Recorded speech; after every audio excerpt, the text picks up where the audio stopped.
Ils sont à des centaines chaque année à faire leur apparition dans les rayons des librairies à la même période. Ils, ce sont eux, tous ces ouvrages qui paraissent courant août et début septembre et qui composent ce que l'on appelle la rentrée littéraire, présentation de quelques-uns de ces livres aux univers très différents. Une rentrée littéraire sans un Amélie Nothomb ne serait pas tout à fait une rentrée littéraire. Vous savez qu'elle produit beaucoup, mais elle produit aussi beaucoup de bonnes choses. Elle nous revient avec ce qu'elle sait faire de mieux, des livres à un rythme soutenu, avec un style qui lui est particulier, très direct, beaucoup de dialogue, et qui est un véritable conte pour adultes. Laurent Godet, Écoutez nos défaites. Là, il s'agit tout simplement d'une personne, d'un agent secret en fait, qui est au Proche-Orient, du côté de la Syrie et tout, et qui est perdu par ces mêmes services secrets. On rejoint un peu le thème, pour ceux qui l'ont vu, d'Apocalypse Now, où ce fameux officier en pleine jungle devient fou. Là c'est pareil, sauf que le théâtre c'est la Syrie.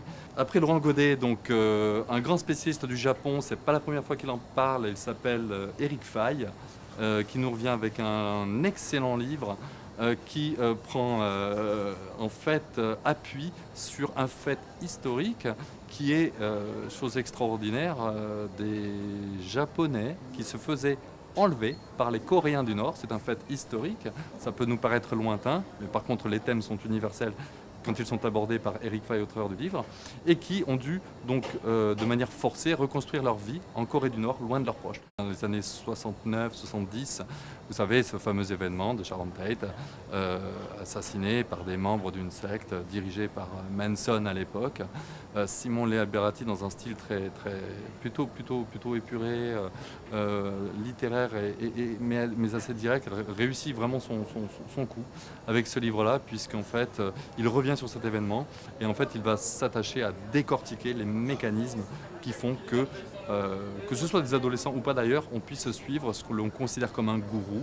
Il va revenir donc sur cet événement tragique qui aboutira évidemment à la mort de Sharon Tate. C'est le Simon Liberati et ça, effectivement, c'est un livre qui devrait marquer cette rentrée littéraire également. Et nous refermerons ce sujet sur cet ouvrage dédié à cet événement tragique. Suite de nos reportages consacrés justement à cette rentrée avec d'autres coups de cœur lundi dès 19h. Un dernier mot, hasard du calendrier, l'un des maîtres du nouveau roman, Michel Butor, nous a quittés le 24 août. Rien ne vous empêche bien sûr de plonger ou de replonger dans la lecture de La Modification.